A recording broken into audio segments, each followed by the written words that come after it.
Boa tarde a todos, boa tarde a todas, bem-vindos, ao nosso seminário de Matemática Aplicada, primeiro semestre de 2022, tá? É o 14º seminário desse semestre, tá? Começamos com uma homenagem ao professor Sotomayor e estamos continuando com 3 colegas que foram contratados recentemente. Semana passada foi a Giane, essa semana a professora Ingrid e semana que vem o professor Marcelo, ok? Eu quero apresentar a Ingrid, a Ingrid está conosco aqui desde o início desse semestre, tá? Conhecida de todos nós, fez o seu doutoramento no ICMC USP, sob a orientação da professora Regilene Oliveira, com orientação do professor Pepe, José Martins Alfaro. A Ingrid, pelo que eu sei, tem interesse em geometria e topologia, vamos dizer assim, e com aplicações ou motivações aí de sistemas dinâmicos e teoria das singularidades, ok? Hoje a Ingrid vai falar sobre classificação topológica de fluxos em superfícies. Tá, Ingrid, muito obrigado por ter aceito o convite e é um prazer recebê-la aqui, tá? Fica à vontade. Bom, muito boa tarde a todos. Muito obrigada, Luiz, pela apresentação. Então, neste seminário, o meu intuito é de apresentar a vocês um dos principais problemas de estudo com o qual eu me deparei desde o meu início de estudo de mestrado, lá no ICMC USP. Então, esta apresentação eu dividi em algumas partes. Inicialmente, vou falar sobre uma contextualização desse problema e a nossa motivação principal em estudar classificação topológica de fluxos e sistemas integráveis em superfícies. Seguidamente, darei algumas definições básicas para que vocês possam entender os resultados que eu tenho desenvolvido até hoje e os principais resultados nessa pesquisa.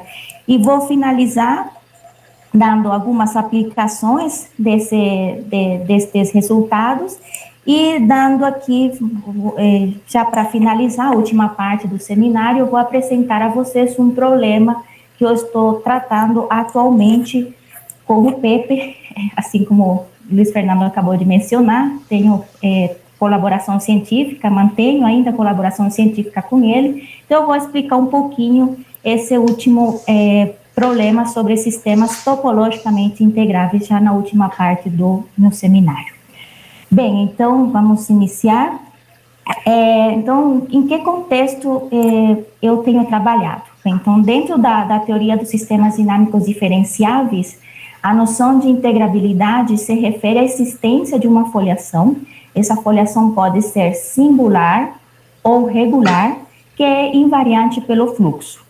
Então, basicamente, os sistemas integráveis são fluxos cujas trajetórias se agrupam em folhas de uma foliação, e essa foliação é gerada pelos conjuntos de nível de uma função chamada de integral primeira do sistema. Então, para ser um pouco mais específica, a definição de integral primeira é a seguinte: entenderemos por uma integral primeira para um sistema analítico ou suave de equações diferenciáveis definido em um subconjunto ômega aberto contido em Rn ou Cn, como uma função diferenciável e não constante f, definida em ômega a valores em C, que é constante ao longo das trajetórias do sistema, isto é, para qualquer solução que você tiver do seu sistema em ômega, a função f avaliada nessa solução, ela vai ser constante.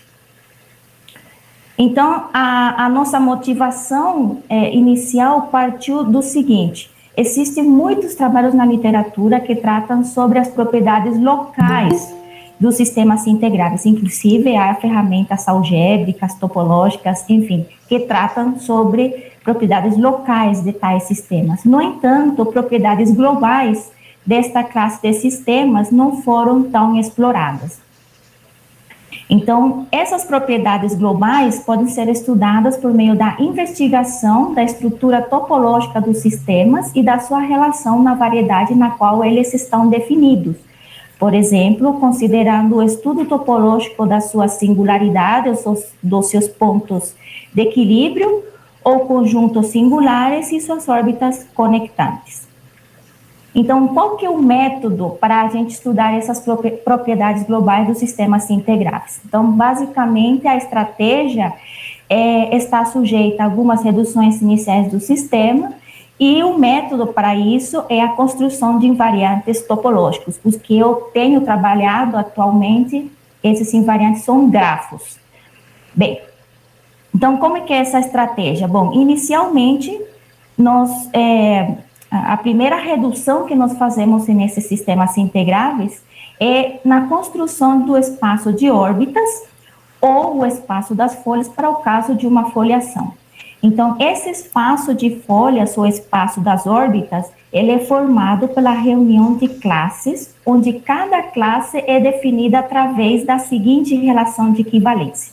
Então, dois pontos pertencem à mesma classe se somente sim eles pertencem à mesma órbita.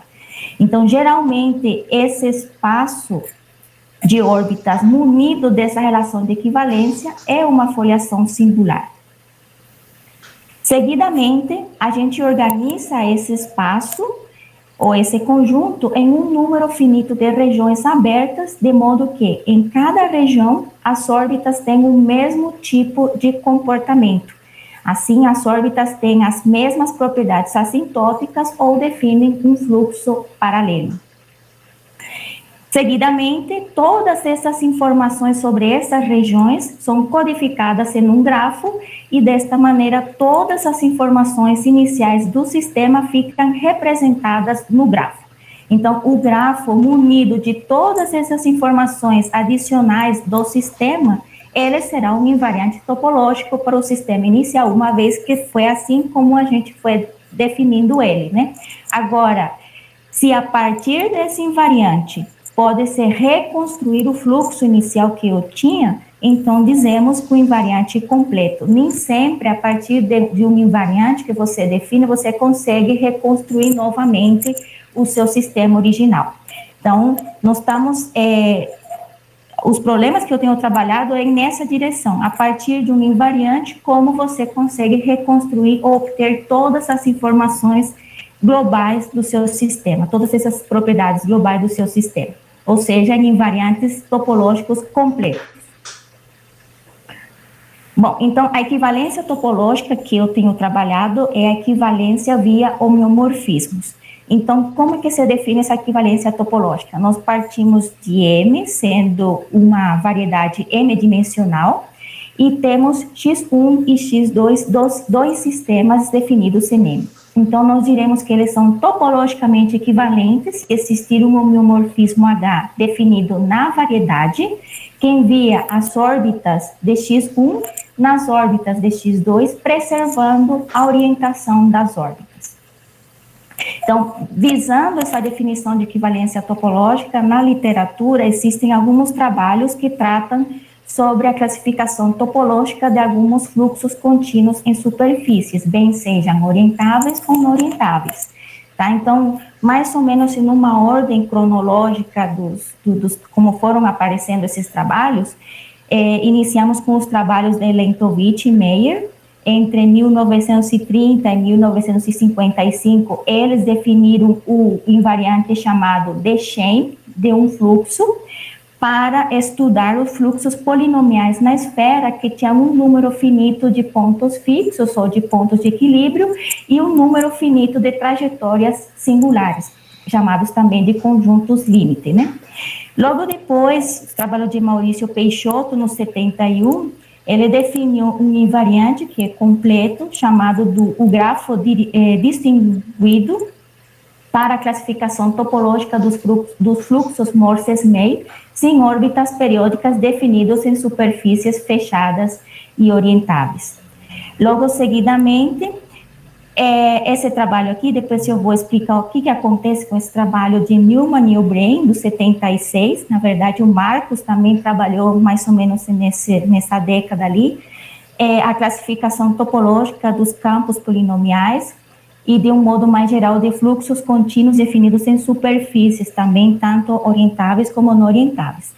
Em particular, Newman e O'Brien definiram um complexo orbital, E logo depois, já um pouco mais recente, Katy Rezende, da Unicamp, e Françosa, definiram um invariante chamado o grafo de Lyapunov, o qual é um invariante topológico, porém ele não é completo para os fluxos contínuos e fluxos Morse-May, usando a teoria do índice de Conde, né? E logo depois, para os fluxos Morse-May em superfícies, temos a molécula dirigida, que usa as ferramentas da noção de átomos e moléculas para definir esse invariante. E neste caso, esses dois invariantes aqui, eles são topológicos completos.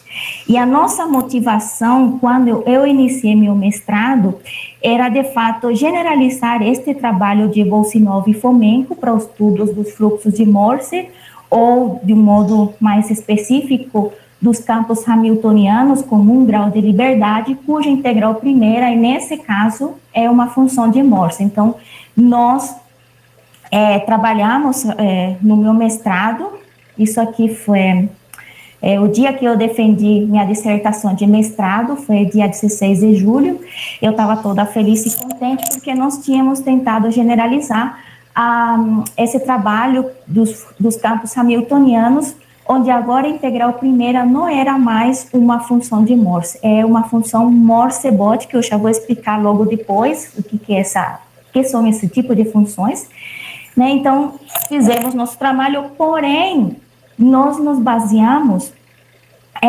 neste invariante aqui, definido por Newman-Newbrain, uma vez que esses sistemas integráveis, cuja integral primeira é uma função de Morse-Bott, que nós chamamos de sistemas integráveis Morse-Bott, são fluxos contínuos definidos em superfície. Então nós achamos, e nosso trabalho, o meu trabalho na dissertação de mestrado, foi usar o teorema principal deles, né?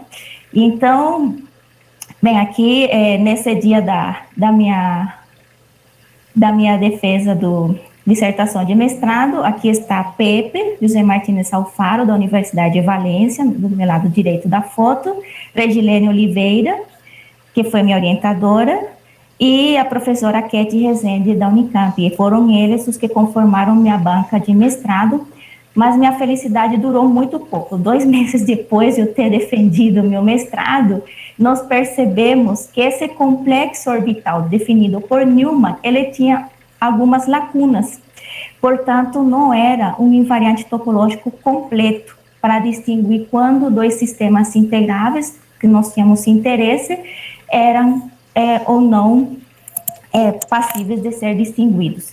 Então, o meu trabalho de doutorado se baseou em redefinir um novo invariante para essa classe de sistemas integráveis e que fosse completo, né? Melhorando o trabalho de Newman.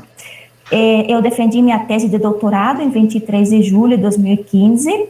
Aqui nós temos na foto os membros da banca. Temos o professor Luiz Fernando, que participou dela, Regilene, minha orientadora, professora Katy Rezende, professor Cláudio Buzzi, do IBIUSI Unesp, e na época não existia o Meet, era Skype. O Pepe participou via Skype da minha defesa de doutorado. Bem, então, a partir daí, então, nós começamos esse estudo de procurar propriedades globais dos sistemas integráveis Morse-Bott e tentar fazer algumas aplicações deles. Então, é o que eu vou explicar agora na seguinte parte do meu seminário. Então, vou iniciar com algumas definições básicas para que vocês possam entender o que se baseou esse meu trabalho e o que eu estou fazendo atualmente. Então, vamos considerar M uma variedade compacta, M-dimensional, e F uma função de M em R, uma função de classe CR com R maior ou igual que 2. Dado um ponto B em R, considere o conjunto de nível de F. Esse conjunto de nível é formado por uma união de componentes conexas chamadas de fibras, e uma componente conexa de nível de F que contém pontos singulares da função, ou pontos críticos, é chamada de fibra singular. diremos que a função é simples quando para cada valor b real, as fibras, por meio desse valor, possuem uma única componente conexa contendo singularidades da função. Os conjuntos de nível, então, da função definem uma foliação singular na variedade. Bom, o nosso invariante é baseado no grafo de Hibbe. O grafo de Hibbe é um invariante muito utilizado, não somente na matemática, ele tem inclusive aplicações na medicina, na computação gráfica, e ele é um grafo que, no fundo, ele descreve a evolução dos conjuntos de nível de uma função. Então, para ser mais específica, o grafo de Hibbe, aqui eu vou supor que f tem apenas singularidades isoladas, e como é que ele se define? Ele é um grafo que se obtém a partir da variedade na qual a função está definida, contraindo cada uma dessas fibras da função em um ponto. E os vértices desse grafo corresponderão às fibras singulares da função. Então, por exemplo, vamos imaginar o bitouro aqui, e sobre o bitouro definimos a função altura. Então, vocês observam aqui os conjuntos de nível dessa função. Os pontos que estão coloridos aqui correspondem às singularidades que a função apresenta. E então, se nós colapsarmos todas essas fibras em um ponto, o grafo é como vocês conseguem observar aqui do lado direito da figura. Esse seria o grafo de Hibbe para essa função. E o que são as funções Morse-Bot, que foram as que nós estudamos, né? As funções Morse-Bot, elas são funções, são uma generalização natural das funções de Morse, uma vez que os pontos singulares dessas funções, eles podem estar organizados em subvariedades, chamadas de subvariedades críticas não degeneradas da função. Entenderemos por uma subvariedade crítica não degenerada df, f é uma função de m em r, suave, né, como sendo um subconjunto do conjunto singular da função. Essa variedade não tem fronteira, é compacta e conexa, e para cada ponto que você pegar nessa subvariedade e tomar uma direção normal da função, e nesse ponto, a função se comporta como uma função de Morse. É isso que está aqui descrito nessa terceira condição. Então, em coordenadas locais, nós temos um resultado que diz que, dado uma função Morse-Bot, e dado um ponto singular, existe uma vizinhança desse ponto, de forma que a função se escreve como esta forma quadrática que vocês veem aqui. O m é a dimensão da variedade M, e o D é a dimensão da subvariedade crítica não degenerada na qual esse ponto pertence, tá? Então, observem que se esse D for igual a zero, então vocês têm exatamente a forma local de uma função de Morse. Então, as funções de Morse são, em particular, funções Morse-Bot. Mas agora vamos ver alguns exemplos de funções não tão, digamos, clássicas, como é o caso das funções de Morse. No seguinte exemplo, vamos considerar f de R2 em R, definida por x². Então, a função f é uma função Morse-Bot. Nesse caso, a subvariedade crítica não degenerada é o eixo y, que é essa reta em vermelho que vocês veem aqui. Então, esse é um exemplo simples de função Morse-Bot. E às vezes, quando a gente bebe demais, a gente começa a ver coisas que não existem. Mas aqui deu certo. Imaginem essa garrafa. Topologicamente, essa garrafa, ela é uma esfera na qual você deformou ela, né? E isso aqui vocês, então, enxergam como se fosse uma EC2. Muito bem. Sobre essa EC2, defina a função altura. Então, a partir disso, você vê que a foliação que define essa função, algumas das folhas estão representadas aqui do lado direito, na figura. As subvariedades críticas não degeneradas, nós temos várias, temos uma, duas e três circunferências críticas, que são denotadas por O1, O2 e O3, respectivamente, e temos dois pontos críticos, que um é o máximo e o outro é o mínimo, que aqui na figura estão denotados por C2 e C1, respectivamente. Então, esse é um exemplo de uma função Morse-Bot sobre a esfera. Bem, vamos avançar um pouquinho mais. Uma das coisas que eu descobri no meu doutorado foram as funções de Wigner. As funções de Wigner são funções usadas na física. Ela é uma função, na verdade, de probabilidade, uma função de distribuição de probabilidade num espaço de fase quântico, descrito pelas variáveis momento e posição. E tem esta forma aqui, né, uma forma simples dela seria esta. Aqui, L de N são os polinômios de Laguerre. E esse N que aparece aqui é um número natural começando em zero. E isso aqui, bom, quem é da física pode talvez entender um pouco melhor, mas esse N está dizendo alguns estados de fase do problema. Então, por exemplo, quando N for igual a zero, o gráfico dessa função F0 é como vocês veem aqui na figura. Essa função tem o máximo e o mínimo, mas o mínimo é toda essa circunferência que está aqui embaixo, tá? Então, uma circunferência crítica para essa função. Se nós aumentarmos o n, por exemplo, n igual a 1, então já vão aparecendo mais circunferências críticas para essas funções e permanecemos com esse ponto de máximo, tá? Então, conforme esse n aumenta, aqui vão aparecendo mais ondulações, e por cada ondulação você vai ter uma órbita crítica para essa função, circunferência crítica para essa função. Muito bem. Logo depois que eu finalizei meu doutorado, eu fiz um pós-doutorado no IBIUSI, Unesp, e lá eu conheci o professor João Carlos Ferreira Costa, e ele me contatou com sua, então, essa aluna de doutorado, que é a Érica Batista, e ele me convidou para trabalhar, então, generalizar algumas dessas coisas que eu tinha feito para o caso de aplicações, germes de aplicações de R3 em R2 que fossem estáveis, né? O que acontece?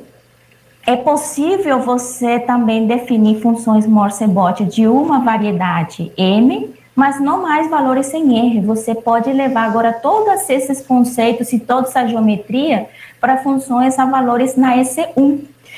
Então, nós redefinimos todos esses conceitos para esse tipo de funções da seguinte forma: uma função suave f de uma variedade em S1 é uma função Morse-Bot se localmente ela é uma função Morse-Bot real, tá? Então, você consegue estudar essas funções ali. Um exemplo desse tipo de aplicações é esta. Se você, por exemplo, considera o touro e faz uma projeção radial desse touro, conforme vocês estão vendo aqui, né? Então, isso é um exemplo de uma função Morse-Bot do touro na S1.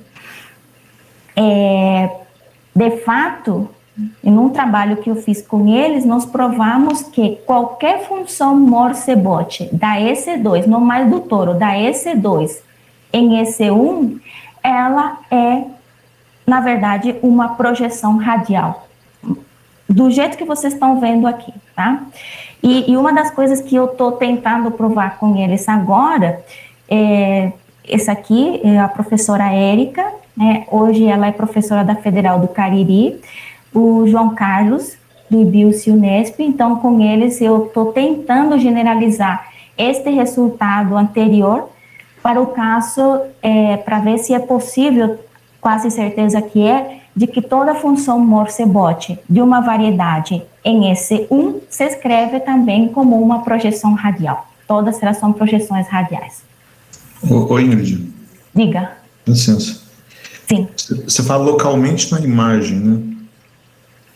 Você vai pegar o círculo, uma carta, você abre o círculo e aí você estuda como fosse o caso real anterior. Isso, exatamente. Você pega uma vizinhança, como se fosse um arquinho na EC1, Ok. e volta pela margem inversa, então você vai cair numa coisa da variedade, ou de um aberto da variedade, e num arquinho da EC1. Você pode me dar uma ideia, assim, o que pode acontecer para a função deixar de ser Morse-bot, assim, tipicamente? Coisa mais fácil de acontecer. Eu não estou conseguindo enxergar um contra-exemplo. Para que não seja Morse-bot? Ah, tá. É porque, assim, depois eu vou falar daqui a pouco. Quais são as singularidades desse tipo de funções? Esse tipo de funções só podem ter 3 tipos de singularidades. Ou podem ser pontos, que esses pontos localmente têm que ser máximos ou mínimos, tá? Que é o Morse, ou são pontos de Cela, tanto os máximos ou mínimos como os de Cela seriam singularidades do tipo Morse, certo? Isso. Mas também você pode ter circunferências críticas, quando você trabalha com superfícies. Você só pode ter esses 3 tipos de singularidades. Em superfície, sim. E se tem estabilidade para isso? Então, isso que é a questão, porque como agora as subvariedades, você pode tê-las todas reunidas em uma EC1, por exemplo, numa circunferência, a princípio elas não são estáveis, como é o caso de Morse. Você não consegue destruir essa EC1, né? Esse é um problema em aberto. Eu não sei se elas são estáveis em algum tipo de topologia. Isso é um problema em aberto, de fato. Tá claro, obrigado. Nada. Bem, então, então isso, eu estava falando que, de fato, a gente está estudando, né, ver o que acontece já para funções de uma superfície em EC1, se também se podem escrever como uma projeção, como o caso da EC2. Mas é um problema que nós estamos trabalhando atualmente. Muito bem.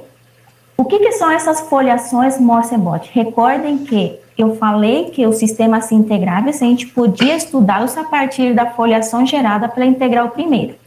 Bom, aqui essa foliação é dada pela função que é Morse-bot, que é a integral do sistema, e essas foliações nós chamamos de foliações Morse-bot. E aqui eu estou interessada no caso de superfícies, porque nós estudamos campos dois-dimensionais, tá? Então, o que seria uma foliação Morse-bot? Aqui, vamos considerar π uma superfície fechada. A princípio, não estou me incomodando se ela é orientável ou não orientável, né? Então, uma foliação Morse-bot nessa superfície é uma foliação singular definida pelos conjuntos de nível de uma função que é Morse-bot. E aqui eu estou dando uma definição um pouco mais geral. Esse K pode ser os reais ou pode ser a EC1, uma vez que você também consegue definir essas funções em EC1 também.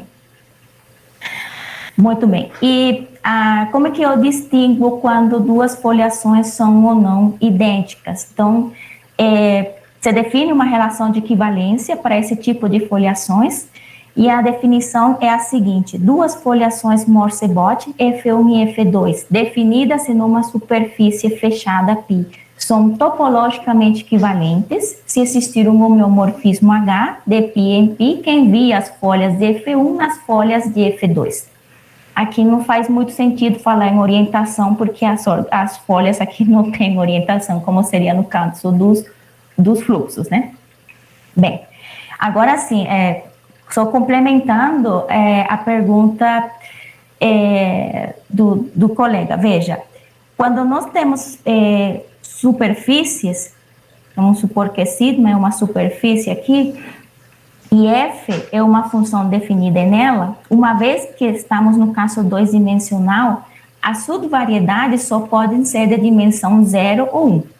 E as que são subvariedades críticas não degeneradas só podem ser, então, os pontos, que são máximos e mínimos, e localmente as curvas de nível são como vocês veem aqui, ou seja, em uma vizinhança de um ponto desse tipo, os conjuntos de nível são circunferências, né? Os pontos de Cela é como se fosse um 8, e na vizinhança deles os outros conjuntos de nível são folheados desta forma, como vocês veem aqui. E o terceiro tipo, as circunferências críticas. cujo comportamento local é como vocês estão vendo aqui na figura. Esses são os 3 tipos de singularidades que podem existir para essas funções. Portanto, qualquer outra singularidade que a função chegar a ter, que não seja nenhuma dessas 3, já é suficiente para dizer que ela não é Morse-Bot. Tá bom, Lucas? Você estava perguntando, então, eu só posso ter esses 3 tipos de singularidades para essas funções, localmente, mesmo na ECU.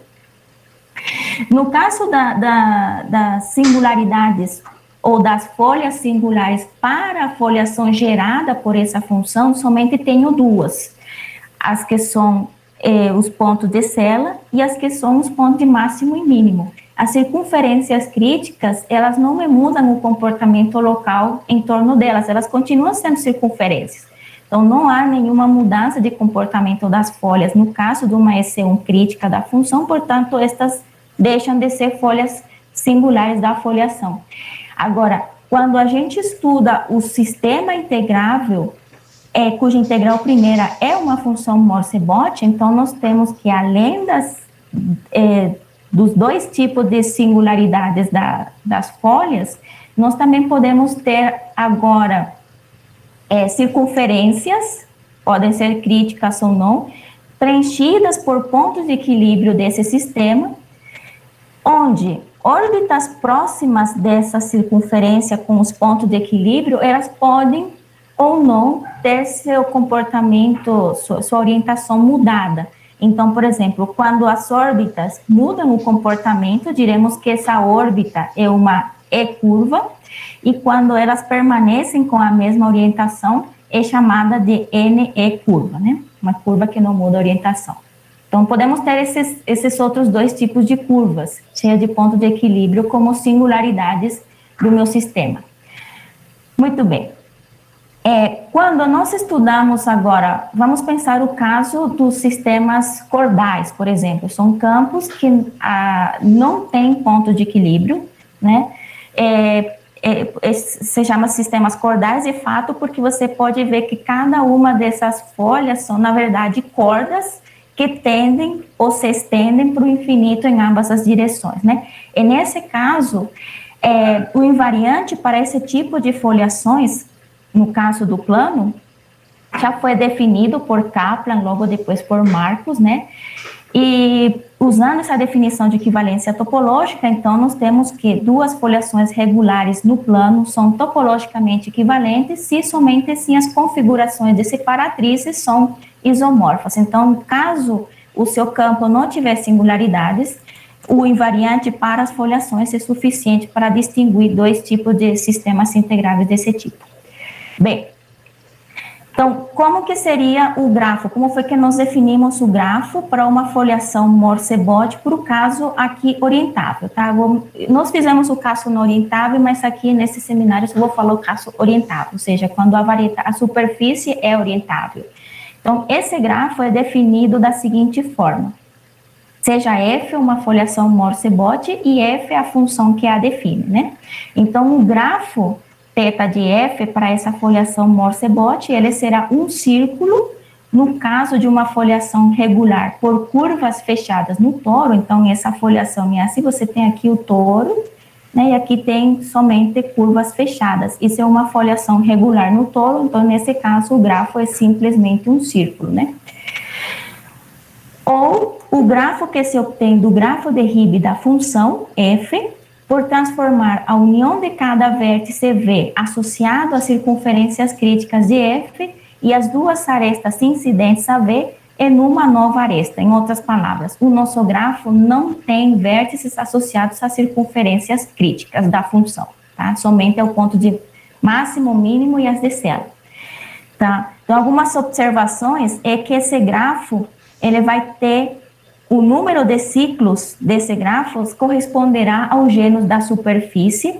Ele vai ter exatamente um ponto por cada folha da foliação, porém, ele não é um invariante topológico completo para distinguir 2 foliações Morse-Bot em superfícies. De fato, o contra-exemplo que nós mostramos para provar que o invariante de Newman não estava correto é este. Vamos pensar no toro. A foliação é dada alguma das folhas dessa foliação, são como as que vocês estão vendo aqui. Na primeira figura, nós temos que a foliação vai ter 2 pontos que seriam máximos, então, digamos, pelo lado de trás da figura, né? Aqui temos um centro, como vocês também queiram ver. Temos 2 pontos de cela, P e Q, em ambas as figuras. Se você der uma orientação em cada uma dessas folhas, você está gerando um sistema integrável Morse-bot no touro. Bom, olhando para a foliação, se essas forem topologicamente equivalentes, então necessariamente o tipo topológico das órbitas tem que ser preservado, porque é um homeomorfismo. Porém, observe que, para o caso das celas S1 e S3 que acontecem nesse touro aqui de cima, o tipo topológico do fecho de cada uma das separatrices dessas celas são curvas do tipo essencial no touro. Porém, aqui eu tenho 4, aqui eu só tenho 2. Então, não é possível levar uma curva que seja essencial em uma, por exemplo, homotópica zero, como é o caso do fecho, por exemplo, da S4 que aparece aqui, tá? Então, elas não são topologicamente equivalentes. O espaço de folhas é este para o primeiro caso e este para o segundo. Observem que são exatamente os mesmos. Então, informações nós tivemos que colocar aqui para que isso não acontecesse. Então, na verdade, nós fizemos um estudo local, né? Então, nós estudamos cada uma desses tipos de celas que acontecem, como elas estão imersas na superfície, e a partir disso, definir o nosso invariante. Então, nós partimos inicialmente da classificação topológica das curvas fechadas e desses 8, que são os que podem acontecer em uma superfície. Definimos essas circunferências como sendo mergulhos da S1 na superfície. E o que seria uma órbita periódica do fluxo? Uma órbita periódica do fluxo seria um círculo mergulhado com a orientação induzida pelo fluxo. O que seriam os 8 de separatrices, que é o que acontece quando você tem um ponto de cela, ele é simplesmente a imagem de uma imersão de S1 na superfície, que é homeomorfo a 2 circunferências coladas por um ponto P, esse ponto P é o de cela, né? E cada uma dessas componentes, esse aí que acontecem nesse 8, é qualquer uma dessas 2 circunferências, ou as separatrices da cela, né? Bem, nós provamos que existem 2 tipos de vizinhanças regulares fechadas para esses 8. A primeira, que nós chamamos de 8 planar, que ela é homeomorfo a uma esfera menos 3 circunferências, ou menos 3 discos. E a segunda, que nós chamamos de 8 toroidal, cuja vizinhança é homeomorfo a um touro menos um disco, tá? É essa figura daqui. Bom, então nós diremos que 2 círculos mergulhados, ou caso eles sejam 8, são topologicamente equivalentes se existir um homeomorfismo de sigma em sigma, que eleva um círculo ou um 8 ao outro. Nós classificamos localmente cada um desses conjuntos, tá? Então, por exemplo, dado uma superfície sigma fechada e orientável, o número de mergulhos não equivalentes desse 1 em sigma é 1, caso a superfície fosse esfera, e esta fórmula daqui é caso o gênero da superfície for maior que 0. O E de G sobre 2 é a função piso, né? É o maior inteiro menor ou igual do que G sobre 2 no caso. Então, por exemplo, quando G for igual a 4, nós temos então o quatritouros, e segundo essa fórmula nós teremos 4 classes de equivalência, ou 4 mergulhos não equivalentes no quatritoro. São esses que vocês conseguem observar aqui na figura. Bem, e a classificação dos 8 nós fizemos também, né, dado uma superfície fechada e orientável com G maior ou igual que 0, então o número de 8 topologicamente distintos, a partir dessa relação de equivalência que nós definimos, vai ser 3G mais 1, caso o gênero da superfície for 0 ou 1, e esta outra fórmula aqui para gêneros maior ou igual que 2. Aqui o C de G sobre 2 é a função teto, né, é o menor inteiro menor ou igual do que G sobre 2. Então, por exemplo, quando G for 3, nós temos 12 tipos de 8 topologicamente distintos. Eu vou passar eles aqui, algumas figurinhas. Então, cada uma das componentes desse 8 são denotadas por sua classe, conforme o primeiro teorema que nós mostramos. E a ideia básica para provar isso é, dado um 8 e tome sua vizinhança, as componentes conexas do complementar, após eliminar essa vizinhança do 8, tem que ser homeomorfas. Então, por exemplo, esses 3 últimos 8, embora cada uma das separatrices, né, sejam do mesmo tipo topológico, todas do tipo essencial, em todos os casos, as componentes conexas do complementar não são homeomorfas, então todos eles serão distintos. Tá? Então, basicamente, foi isso que nós fizemos, e a partir disso, contamos todas as classes para obter aquela fórmula do teorema. Bem, então, agora sim, como nós usamos essa classificação local para definir o nosso invariante, tanto para a classificação topológica das foliações Morse-Bot, como para os sistemas integráveis, que são Morse-Bot, definidos em superfícies fechadas e orientáveis. Então, a primeira propriedade que nós temos é que um 8 toroidal não é admissível em uma foliação Morse-Bot. Tá? Aquele 8, cuja vizinhança era homeomorfa a um toro menos um disco, isso não pode ser um 8 admissível, porque o ponto de cela, uma vez que você só tem uma única componente conexa, você não tem como definir um ponto de cela nessa vizinhança. Então, ele não é admissível. Então, somente ficamos com os 8 do tipo planar, que são aqueles homeomorfos cuja vizinhança é homeomorfo a uma esfera menos 3 discos, tá? Então, localmente, como que essa vizinhança é vista? Como se fosse uma calça mesmo, um short, tá? Então, vemos que 2 famílias de curvas, umas denotadas por JS e outras denotadas por JB, elas se colapsam para formar o 8, tá? Então, e esse 8 vai ser o limite de cada uma dessas famílias que se bifurca, né? Então, nós vimos que esse sentido de bifurcação das famílias das curvas JB para a família das curvas JS, esse sentido de bifurcação que acontece num ponto de cela é importante para definir o nosso invariante. Então, como que nós fizemos?